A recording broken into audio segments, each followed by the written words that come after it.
Welcome to the Investigative Lens, everybody. I'm Amy, and today we're going to be doing, a deep dive into a case that's been following the American justice system around for decades now. It's the story of Tyrone Noling, and he's been on death row for over 20 years for a double homicide that he claims he didn't commit. It's a case that goes beyond just another true crime story. What makes this one so compelling and honestly disturbing is the sheer amount of doubt that surrounds this conviction. The state's case really hinges on these testimonies that have since been recanted, and there's new evidence that could completely exonerate him. But getting to see that evidence has been a fight every step of the way. So the real question at the heart of all of this is, could an innocent man actually be facing execution? So let's rewind a little bit. Let's go back to 1990, to the small town of Atwater, Ohio. Cora and Bernhard Hardig, an elderly couple, were found brutally murdered in their home. It was a horrific crime, obviously shook the community. This is where Tyrone Noling enters the picture. And right off the bat, there's a big red flag. Noling had no connection to Atwater, didn't know the victims, had never even been to the town. It wasn't some robbery gone wrong or some personal vendetta, and even more striking, there was absolutely no physical evidence linking him to the crime scene. No fingerprints, no DNA, nothing. So, if there's no connection, no physical evidence, how does Tyrone Noling become the main suspect in this double homicide? Well, the state's case was built almost entirely on the testimonies of 3 co-defendants. 2 of them claim that Noling was the trigger man and testified against him for lighter sentences or immunity, which happens. The justice system relies on these plea deals. Here's the bombshell.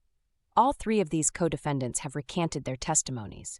They've all come forward and said they were coerced and pressured by investigators from Portage County to point the finger at Noling. So everyone who supposedly put him at the scene is now saying they were forced to lie. It's shocking. One of the co-defendants even recanted his testimony on the stand during the trial, directly contradicting his previous statements. So this is huge, right? This casts doubt on the reliability of these testimonies. What tactics were these investigators using? We're not just talking about witnesses changing their minds. We're talking about potential manipulation and coercion by law enforcement. This isn't just some small detail. This really undermines the whole foundation of the state's case. This story takes another turn in 2009. A public records request uncovered a whole bunch of evidence that throws the whole case into question. Some of the most significant findings were notes in a sheriff's file suggesting that another man, Dan Wilson, confessed to the Hardig murders. And Dan Wilson had already been convicted and executed for a completely separate murder. So we have another potential suspect here, someone with a history of violence capable of murder. But is there anything to back up this confession? Well, remember that cigarette butt found at the crime scene. Well, DNA from that cigarette excluded Noling, but it did not exclude Dan Wilson. So we have a potential suspect in DNA evidence that could support it. And there's more. Information surfaced about a man named Dennis Van Steenberg. He had tried to hide a .25 caliber handgun, the same type of gun believed to have been used in the Hardig murders. So 3 potential leads, recanted testimonies, another convicted murderer with a possible confession, and someone else trying to hide a gun that could be the murder weapon. You would think with all this, Tyrone Noling would have a new trial. But it hasn't been that simple. The battle for a new trial has been met with a lot of resistance, which is incredibly frustrating. This raises questions about whether the system is more concerned with preserving a verdict than actually seeking the truth. It's hard to hear, but it's important we acknowledge this. The stakes are high here. So let's talk about Noling's fight for a new trial and why, despite all this new evidence, he's still on death row. It's important to remember we're not just talking about legal technicalities. This is about a man's life, facing the ultimate punishment for a crime he might not have even committed. And at the heart of it all is this principle, the presumption of innocence, right? That everybody is considered innocent until proven guilty beyond a reasonable doubt. But it feels like in Noling's case, that's been flipped on its head. He's on death row despite all these questions about his conviction. This fight has taken him through a maze of legal hurdles. Remember back in 2010 when his legal team filed that motion for a new trial based on all this evidence? That's where this open file policy comes in. The open file policy basically means the prosecution is supposed to make all of its evidence available to the defense. The idea is transparency, a fair trial. But in Noling's case, the prosecution used this policy to say his defense team should have known about this evidence back in 1990. However, Noling's defense argued if it wasn't presented to them, how could they have known about it? Especially with all those allegations of coercion and intimidation surrounding the initial investigation. They said, look, this open file policy doesn't mean the prosecution doesn't have to present all the relevant evidence, especially evidence that points to innocence. This argument actually resonated with the 11th District Court of Appeals. In 2014, they overturned the trial court's decision. They recognized this open file policy isn't a free pass and ordered further investigation. Was this evidence truly available during the original trial? A win for Noling, but just one step in a much longer journey. The real fight started when they tried to get access to those state files and that evidence that they needed for a new trial. That's where we see all the delays and years of back and forth. It's almost like they were trying to stonewall Noling's team, keep this evidence hidden.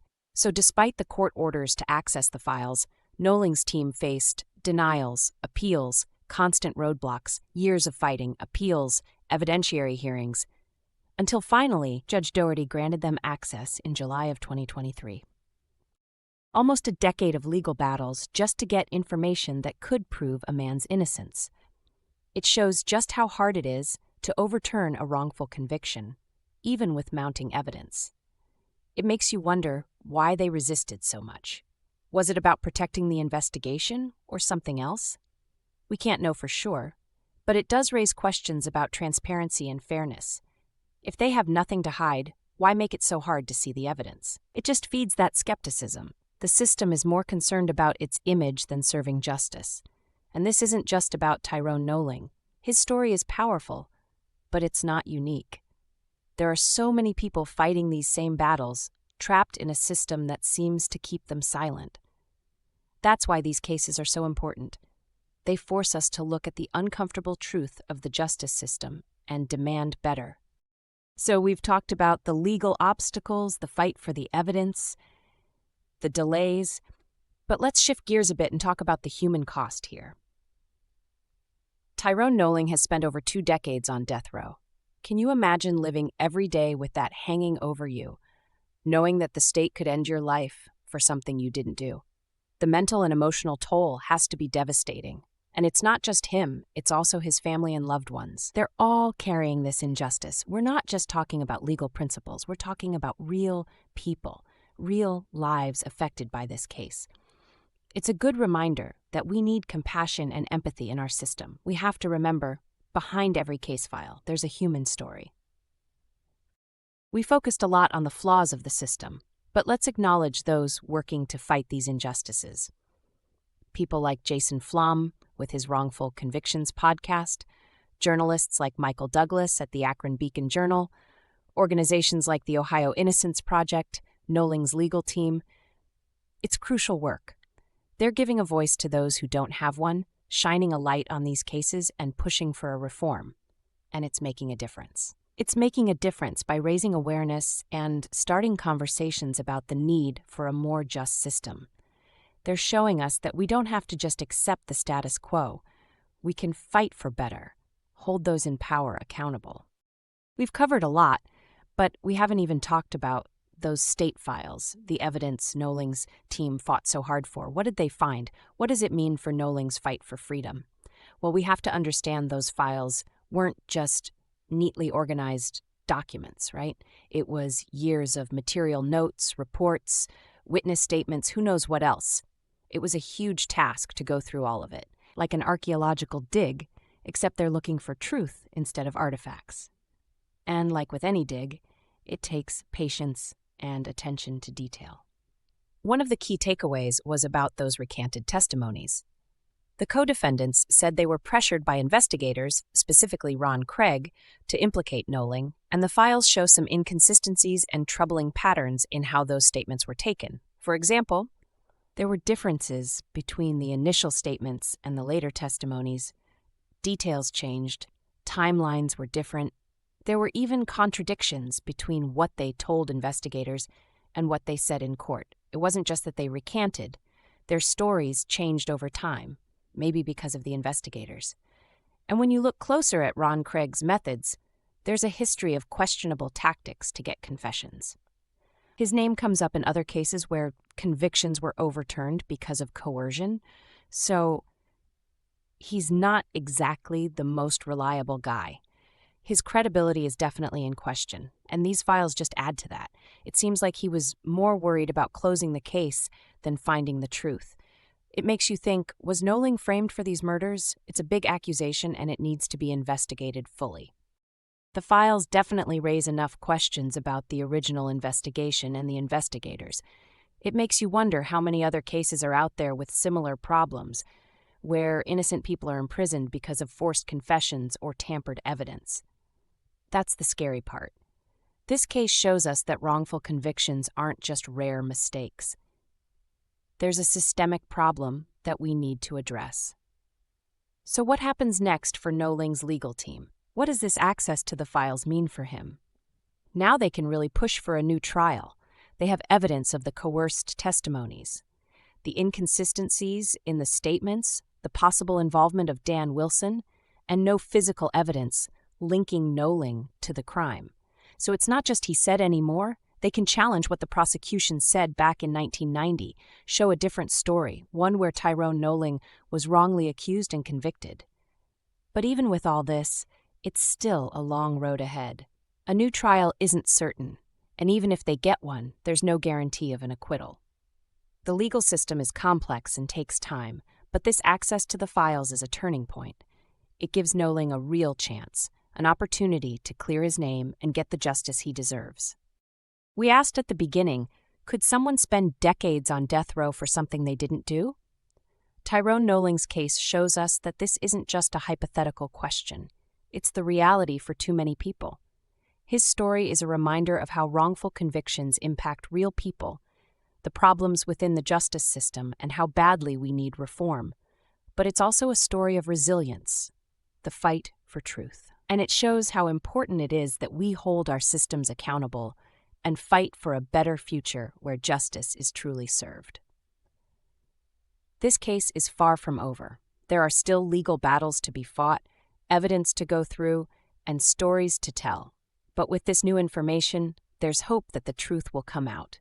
If this deep dive has impacted you, we encourage you to check out the resources we've talked about. There's so much more to learn about Tyrone Noling's wrongful conviction and those working to fix these problems in our justice system. Remember, justice isn't something we just watch. We have to be involved. Ask tough questions, demand accountability, and fight for a world where everyone gets a fair chance at justice. Thank you for joining us on this episode of the Investigative Report. Keep asking questions, keep learning, and keep fighting for justice.